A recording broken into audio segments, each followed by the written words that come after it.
अस्सलाम वालेकुम दोस्तों, वेलकम टू माय चैनल। उम्मीद है आप लोग खैरियत से होंगे। आज की वीडियो के अंदर हम लोग पाइथन के अंदर मैच केस पढ़ेंगे। मैच केस स्टेटमेंट क्या होता है, इसकी 2-3 एग्जांपल्स देखेंगे। और अगर आप लोगों ने मेरी लास्ट वीडियो देखी है if elif statements Python decision making, तो उसके अंदर जो है मैंने इफ़ एलिफ स्टेटमेंट्स पढ़ाए थे। तो ये उसका एक ऑल्टरनेट तरीका होता है। तो कौन सा तरीका, कौन सा वे कब यूज़ करना है, हम ये देखेंगे कि इफ़ एलिफ स्टेटमेंट्स हम कब यूज़ करते हैं और मैच केस कब इस्तेमाल करते हैं। उसके बाद नेक्स्ट वीडियो के अंदर इंशाल्लाह मैं लूप्स पढ़ाऊँगा। तो अगर आप लोगों ने मेरे चैनल को सब्सक्राइब नहीं किया है तो चैनल को सब्सक्राइब कर दें।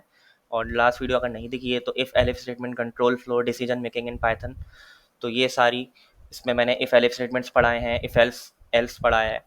तो ये आप लोग देख सकते हैं। तो चलते हैं हम अपने रेपो के अंदर मेरे पास कंट्रोल फ्लो एंड लूप्स का टॉपिक खुला हुआ है, ओपन हुआ हुआ है गूगल कोलैब के अंदर। तो सबसे पहले मैच केस स्टेटमेंट होता क्या है। Match match case statements work by comparing an expression against multiple patterns. इसमें हमारे पास क्या होता है कि आपके पास एक वैल्यू होती है और उस वैल्यू को आप मल्टीपल पैटर्न्स से कंपेयर करवा रहे होते हैं। तो जब अब आपके पास कोई ऐसी सिचुएशन आ जाए कि आपको एक वैल्यू है, आपके पास एक फिक्स वैल्यू है और उसको कुछ फिक्स पैटर्न्स से कंपेयर कराना है, फिक्स पैटर्न्स जो कि कभी चेंज नहीं होते। तो अगर आपको उनसे कंपेयर करवाना है, फिक्स पैटर्न्स से कंपेयर करवाना है, तो आप मैच केस इस्तेमाल कर सकते हैं। अब इसका सिंटैक्स देख लेते हैं। तो हमारे पास ये एग्जाम्पल है।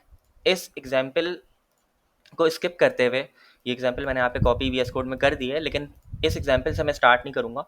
मैं एक दूसरी एग्जाम्पल से यहाँ पे स्टार्ट करूँगा ताकि आप लोगों को समझने में ईजी हो। तो यहाँ पे मैंने एक शॉर्ट एग्जाम्पल, छोटी सी एग्जाम्पल बनाई है आप लोगों के लिए ताकि आप आसानी से समझ जाएं। इस एग्जाम्पल को समझने के बाद हम अपने एक्चुअल कोड पे आएंगे। तो हमारे पास सिंपल एक वेरिएबल है यहाँ पे चॉइस का, जिसके अंदर स्ट्रिंग का 2 स्टोर हुआ हुआ है और फिर हमारे पास मैच केस स्टेटमेंट आ रहा है। अब मैच केस स्टेटमेंट का सिंटेक्स कुछ इस तरीके से होता है। सबसे पहले हमारे पास मैच का कीवर्ड आता है और मैच के कीवर्ड के बाद हमारे पास क्या आ जाता है, जो वेरिएबल हमें चेक करवाना है, जिस वेरिएबल को हमें पैटर्न या वैल्यू से चेक करवाना है, वो आ जाता है। ठीक है। फिर हमारे पास यहाँ पे केस का कीवर्ड है। अब यहाँ पे ध्यान रहे कि केस का कीवर्ड मैंने मैच के बॉडी के अंदर लिखा है। मैच की बॉडी का मतलब ये कि इंडेंटेशन के साथ लिखा है। इंडेंटेशन का मतलब ये होता है कि अगर मैं यहाँ पे स्पेस नहीं दूंगा इस तरीके से, तो ये जो केस 1 मैंने लिखा है यहाँ पे, ये मैच की बॉडी के अंदर नहीं रहा।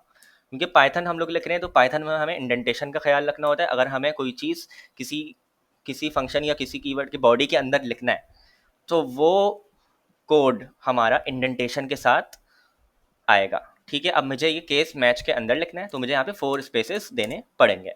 ठीक हो गया। तो हमारे पास इंडेंटेशन का हमें ख्याल रखना है। अब हमारे पास क्या है, केस का कीवर्ड। तो ये एक मैच का कीवर्ड है, एक केस का कीवर्ड है। अब मैच के कीवर्ड के बाद क्या होता है, जो वेरिएबल आपको चेक करना है वो वाला वेरिएबल यहाँ पे आ जाता है। सही है। और केस, फिर हमारे पास कुछ केसेस आ जाते हैं कि कौन कौन से केसेस हो सकते हैं, इस चॉइस के वेरिएबल के अंदर कौन कौन सी वैल्यूज मैं रख सकता हूँ। सही है। तो ये जो केसेस होते हैं ये हमेशा फिक्स होते हैं और ये कभी चेंज नहीं होते। ठीक है। तो फॉर एग्जांपल मैं एक गेम बना रहा हूँ और उस गेम के अंदर मेरे पास चॉइसेस हैं कुछ। सबसे पहले एक मेन्यू का पेज है। तो उस गेम के अंदर मेरे पास क्या आता है, start game, load game, quit, या फिर इनवैलिड चॉइस। इनवैलिड चॉइस तो उस सूरत में कि आपका कोई भी केस मैच नहीं हुआ, तो ये फिर ये वाला केस का कोड चल जाएगा। तो अगर मैं स्टार्ट गेम दबाता हूँ तो मुझे क्या लिखना है, 1। अगर मैं लोड गेम, मुझे प्रेस करना है लोड गेम, यानी कि मेरा पुराना गेम लोड हुआ है वही कंटिन्यू करना है, तो मुझे 2 क्लिक करना होगा। तो अगर मैं 1 क्लिक करूँगा तो मेरा ये वाला कोड चल जाएगा, अगर मैं 2 क्लिक करूँगा तो ये चल जाएगा। इसी तरीके से अगर मैं 3 क्लिक करूँगा यानी मुझे क्विट करना है तो मेरे पास ये वाला कोड चल जाएगा। तो बेसिकली हो क्या रहा है कि ये जो मैच है ये चॉइस के वेरिएबल को चेक कर रहा है और उसमें से वैल्यू निकाल के इन सारे केसेस से मैच करेगा। केस 1 अगर वो 1 से मैच हो जाता है तो ये वाला कोड चला देगा, अगर 2 से मैच हो जाता है तो ये वाला कोड चला देगा, और 3 से मैच हो जाता है तो ये वाला कोड चला देगा। ठीक है। तो इस प्रोग्राम को एक मरतबा हम रन करके भी देख लेते हैं। पाइथन फाइल का नाम क्या है, मेन डॉट पाई, एंटर, और मेरे पास आ गया यू सेलेक्टेड लोड गेम। क्यों? क्योंकि मेरे पास यहाँ पे क्या है, 2 है। अच्छा, अब अगर फॉर एग्जांपल मैं यहाँ पे क्या करूँ कि 2 स्ट्रिंग के 2 के बजाय अगर मैं यहाँ पे इस तरीके से कर दूँ, अब ये नंबर हो गया, इंटीजर हो गया। तो क्या अब ये मेरे पास कोड एग्जीक्यूट होगा, क्या मेरे पास केस 2 रन होगा या नहीं होगा? तो यहाँ पे आ गया इनवैलिड चॉइस। हालांकि हमारे पास 2 मैच तो कर रहा है, लेकिन इसकी डाटा टाइप मैच नहीं कर रही। क्यों नहीं कर रही? क्योंकि अब ये मेरे पास नंबर हो गया है, ठीक है। पहले मेरे पास स्ट्रिंग था, मैंने डबल कोटेशन हटा दिए। तो यहाँ पे हम केस के अंदर क्या लिखा हुआ है, स्ट्रिंग का 2, और यहाँ पे हमने क्या लिखा हुआ है, इंटीजर यानी कि नंबर। इसकी डाटा टाइप क्या है, 2 नंबर है, सही है। तो दोनों की डाटा टाइप्स मैच हो गई, डाटा टाइप्स मैच नहीं करेंगी तो हमारे पास केस रन नहीं होगा। तो इस बात का हमें ख्याल रखना है। तो मैं वापस से लगा देता हूँ और वापस से मैं कोड को रन कर लेता हूँ, ठीक है। यू सेलेक्टेड लोड गेम, तो मेरे पास 2 था, तो मेरे पास ये वाला कोड रन हो गया। तो बेसिकली ये होता है हमारा मैच केस स्टेटमेंट। अब हम चलते हैं अपनी एक्चुअल एग्जाम्पल पे, हम एक्चुअल कोड पे, जो हमारा एक्चुअल में रेपो वाला कोड है। अच्छा, तो अब यहाँ पे क्या किया हुआ है, सिंपल सा एक फंक्शन बना हुआ है। हमें पता है कि पाइथन के अंदर जो फंक्शन क्रिएट हो रहा होता है वो DEF के कीवर्ड से हो रहा होता है, ठीक है। तो हमने एक फंक्शन बनाया DEF के कीवर्ड को यूज़ करते हुए, चेक स्टेटस। फंक्शन का नाम क्या है, चेक स्टेटस, सही है। और ये फंक्शन एक पैरामीटर ले रहा है। हमें पता है कि फंक्शंस के अंदर पैरामीटर्स पास होते हैं, तो हमने एक पैरामीटर ले लिया कोड के नाम का, और इस फंक्शन के अंदर फिर हमने मैच केस लगाया। अब ध्यान रहे इंडेंटेशन का, फंक्शन की बॉडी के अंदर हमें ये वाला कोड लिखना था, तो हमने यहाँ पे 4 स्पेसेस दिए, फिर मैच का वर्ड आया, ठीक है। इसी तरीके से मैच की बॉडी के अंदर हमें ये वाला कोड लिखना था, यानी केसेस लिखने थे। तो इन केसेस को लिखने में हमने फिर स्पेसेस यानी कि 4 स्पेसेस और दिए, फिर हमने ये वाला कोड लिखा। फिर केस की बॉडी के अंदर यानी कि पहले केस के अंदर हमें ये वाला कोड लिखना था, तो हमने फिर से स्पेसेस दिए 4, और प्रिंट का ये वाला कोड लिखा, ठीक है। अब हमारे पास क्या हो रहा है कि मैं कोड पास करूँ। अब यहाँ पे इन लोगों ने API के कुछ रिस्पॉन्सेस कुछ रिस्पॉन्सेस बनाए हुए हैं, जैसे कि 200। पहले तो आपको ये पता होना चाहिए कि API होता क्या है, application program interface. API basically हमारे पास डाटा फैच करवाने के लिए, डाटा गेट करवाने के लिए यूज़ हो रही होती है, या फिर डाटा पोस्ट करवाने के लिए, या डाटा को भेजने के लिए, डाटा को स्टोर करवाने के लिए, डाटा स्टोर करवाने के लिए, डाटा अपडेट करवाने के लिए, या डाटा गेट करवाने के लिए। 2-3 हमारे पास एक्शंस होते हैं, या तो गेट होगा, या पोस्ट होगा, या अपडेट होगा। यही 3 है, इनके अलावा तो कोई और नहीं है।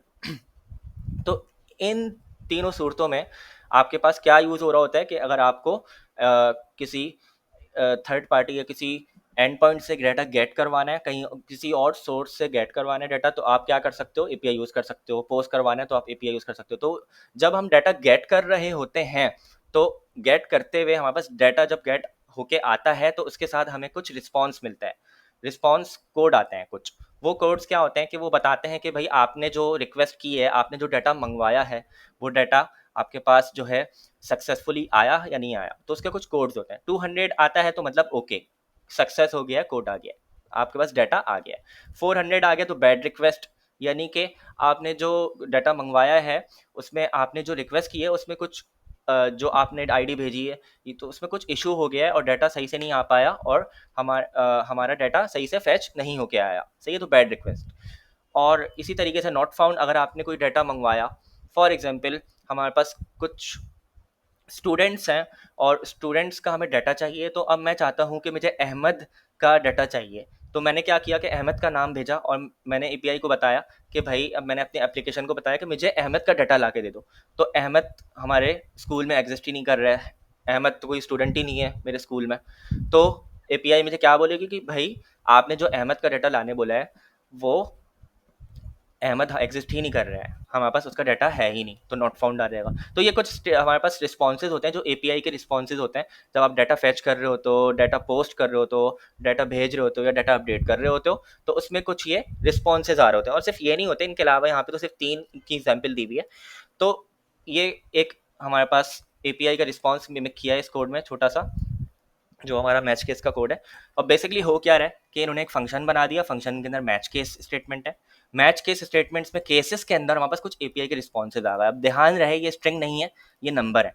तो यहाँ पे जब हम फंक्शन में यहाँ पे स्टेटस भेज रहे हैं, तो हम डायरेक्टली नंबर भेज रहे हैं, इस तरीके से डबल कोटेशंस नहीं लगा रहे, ठीक है। तो यहाँ पे हम अगर इस तरीके से लगाएंगे, 200 को हम स्ट्रिंग करके भेजेंगे, तो फंक्शन के अंदर जाएगा ये, और फंक्शन के अंदर ये ढूंढता रहेगा, पहले ये ढूंढेगा 200, इसे नहीं मिलेगा, हालांकि ये स्ट्रिंग 200 है लेकिन ये से मैच नहीं करेगा। क्यों नहीं करेगा? क्योंकि यहाँ पे केस में जो 200 लिखा हुआ है वो क्या है, वो नंबर है, और यहाँ पे जो 200 लिखा हुआ है वो स्ट्रिंग है। खैर, तो इसको मैं वापस से 200 कर देता हूँ। तो इसका आउटपुट क्या आना चाहिए? ओके आना चाहिए, क्योंकि अगर मैं 200 भेजा तो ये किससे मैच होना चाहिए? 200 से। 404 भेजा तो हमारे पास ये किससे? नॉट फाउंड से मैच होना चाहिए। और 500 अगर मैं भेज रहा हूँ तो 500 में अननोन स्टेटस आ जाएगा। क्यों? क्योंकि 500 किसी से मैच नहीं हो रहा, 200 से भी मैच नहीं हुआ, 400 से भी मैच नहीं हो, 404 से भी मैच नहीं हो, तो 500 किसी से मैच नहीं हो। तो ये जो केस है हमारा, ये इससे लास्ट वाले केस पे चला जाएगा। अब ये लास्ट वाले केस पे क्यों जाएगा? इसका रीज़न क्या है? इसका रीज़न ये है कि अगर हमारे पास एक डिफ़ॉल्ट केस होता है, डिफ़ॉल्ट केस का क्या मतलब है? डिफ़ॉल्ट केस का मतलब ये है कि अगर हमारे पास कोई भी केस मैच नहीं हुआ तो एक डिफ़ॉल्ट केस हम बना देते हैं इस तरीके से अंडरस्कोर करके, ऐसे अंडरस्कोर हम लगा के एक डिफ़ॉल्ट केस बना देता है। ठीक है, तो अगर कोई भी केस मैच नहीं हो रहा है, कोई भी रिस्पॉन्स मैच नहीं हो रहा है हमारा एपीआई का, तो क्या कर दो भाई? अननोन स्टेटस दे दो कि भाई पता नहीं कौन सा स्टेटस है, ये हमारे सिस्टम में नहीं है, तो हमारे सिस्टम को पता नहीं है कि ये कौन सा है। अगर मैं यहाँ पे 501 भी भेज दूँ तो भी मुझे ये अननोन स्टेटस ही देगा। क्यों? क्योंकि 501 भी मैच नहीं हो रहा। तो इनके अलावा 200, 400, 404 के अलावा कोई भी हमारे पास स्टेटस हम भेजेंगे तो वो क्या किससे मैच हो जाएगा? लास्ट वाले डिफॉल्ट केस से मैच हो जाएगा। ये हमारे पास क्या है, मैं यहाँ पे लिख भी देता हूँ, डिफॉल्ट केस, कि अगर हमारे पास ये तीनों मैच नहीं हो तो डिफॉल्ट केस रन हो जाए। ठीक है, तो इस कोड को एक मरतबा रन कर लेते हैं जल्दी से। पाइथन main.py, तो यहाँ पे क्या आ गया? पहले वाला, जब हमने पहली मरतबा फंक्शन को रन किया 200 के साथ तो उसका आउटपुट ओके आ गया। फिर 404 के साथ रन किया तो नॉट फाउंड आ गया। 501 के साथ रन किया तो 501 किसी से मैच नहीं हुआ तो अननोन स्टेटस आ गया। ठीक हो गया? तो ये होता है हमारा मैच केस स्टेटमेंट। अब यहाँ पे एक छोटी सी एग्जांपल और है जो कि मैं समझाना चाहूँगा। मैंने बोला था कि ये पैटर्न मैचिंग के लिए इस्तेमाल हो रहा होता है। मैच केस हमारा मल्टीपल पैटर्न्स को मैच कर रहा होता है। तो यहाँ पे हमारे पास एक लिस्ट है जिसमें 10 और 20 है। ठीक है, हमारे पास एक एरे है या लिस्ट कह लें, क्योंकि पाइथन है तो पाइथन में लिस्ट कहा जाता है, इसको एरे नहीं कहा जाता। एक लिस्ट है जिसमें 10 और 20 है, नम्स की लिस्ट है। अब इसमें हम मैच केस इस्तेमाल कर रहे हैं। अब हो क्या रहा है कि हमारे पास वही उसी तरीके से केस, मैच केस स्टेटमेंट लिखा हुआ है। पहला केस एम्प्टी लिस्ट, दूसरा केस एक एलिमेंट है 1 नंबर, और तीसरा केस क्या है कि 2 नंबर्स हैं 2 नंबर्स, और चौथा केस डिफॉल्ट है अ लॉन्गर लिस्ट, यानी कि ये तीनों मैच नहीं हुआ। 1 नंबर वाला भी मैच नहीं हुआ, एम्प्टी लिस्ट भी मैच नहीं हुआ, और 2 नंबर्स वाला भी मैच नहीं हुआ। तो कौन से केस पे चले जाओ? डिफॉल्ट केस पे। डिफॉल्ट केस क्या है? A longer list. Obviously empty list भी नहीं है, 1 नंबर भी नहीं है, 2 नंबर भी नहीं है, तो 2 से ज़्यादा होगा। 2 से ज़्यादा का क्या मतलब है कि लॉन्गर लिस्ट। ठीक है, इसको मैं रन कर लेता हूँ और दिखा देता हूँ। अब हमारे पास यहाँ पे क्या है? 10 और 20 2 नंबर है, तो हमारे पास यहाँ पे थर्ड वाला केस मैच हो गया और 2 नंबर्स वाला आउटपुट प्रिंट हो गया। 2 नंबर्स एक्स एंड वाई। ठीक है, तो एक्स प्रिंट हो गया और वाई प्रिंट हो गया। एक्स क्या है? 10 और वाई क्या है? 20। ठीक है, अब यहाँ पे पैटर्न मैचिंग की बात जो आती है, ये बेसिकली हमने क्या किया? पैटर्न मैच किया। पहले हमने एम्प्टी लिस्ट चेक की, एक भी एलिमेंट नहीं है। फिर हमने एक एलिमेंट चेक किया कि लिस्ट के अंदर एक एलिमेंट हो, तो ये वाला कोड रन कर दो, तो ये पैटर्न मैच हो रहा है। तो जब हमें पैटर्न मैचिंग करनी हो तो मैच केस इस्तेमाल होता है। ठीक है, तो अब बात आती है कि क्या ये पैटर्न मैचिंग या ये जो कोड लिखा है मैंने, ये इफ एल से नहीं हो सकता? इफ एलिफ स्टेटमेंट से नहीं हो सकता? बिल्कुल हो सकता है, इफ एलिफ स्टेटमेंट से भी हो सकता है। तो फिर सवाल ये आता है कि कौन सा कब यूज़ करें। देखें, इफ़ एलिफ स्टेटमेंट जो है हमारे पास कब यूज़ हो रहा होता है? जब यूज़ हो रहा होता है जब हम लोगों को कंपैरिजन करना हो। कंपैरिजन का क्या मतलब है कि हमारे पास इस तरीके से, अगर मैं ऊपर स्क्रॉल करूँ यहाँ पे इफ़ एलिफ के, यहाँ पे आऊँ इफ़ एलिफ के कोड में, यहाँ पे आप लोग देखें मेरे पास क्या हो रहा है? कंपैरिजन हो रहा है, नम ग्रेटर देन 0।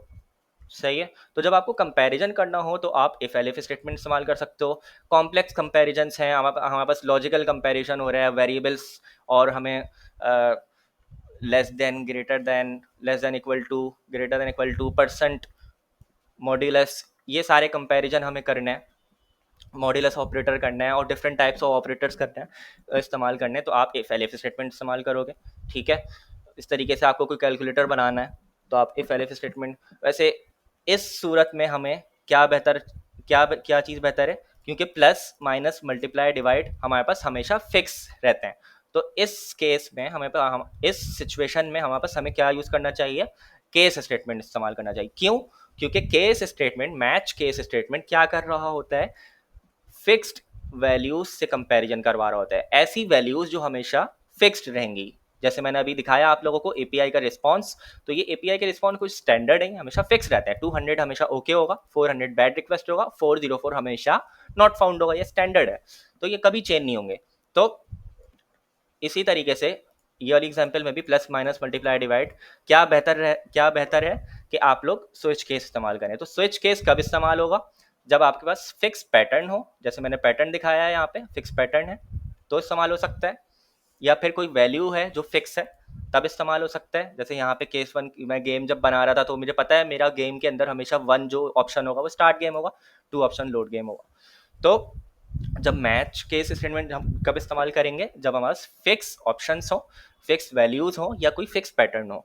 और इफ एल इफ स्टेटमेंट कब इस्तेमाल करेंगे, जब हमारे पास क्या हो रहा हो, कंपैरिजन हो रहा हो किसका, लॉजिकल ऑपरेटर्स का, डिफरेंट टाइप्स ऑफ ऑपरेटर्स इस्तेमाल करने हो, तो हम लोग क्या कर सकते हैं, क्या इस्तेमाल कर सकते हैं, इफ एल इफ स्टेटमेंट इस्तेमाल कर सकते हैं। अब बात आती है कि क्या फिक्स जो हमारे पास वैल्यूज हैं या फिक्स जो हमारे पास पैटर्न्स हैं, क्या हम लोग ये इफ एल इफ से नहीं कर सकते? बिल्कुल कर सकते हैं, लेकिन कोड हमारा मैसी हो जाएगा और कोड हमारा लंबा हो जाएगा और बार बार हमें रिपीटिशन करना पड़ेगा।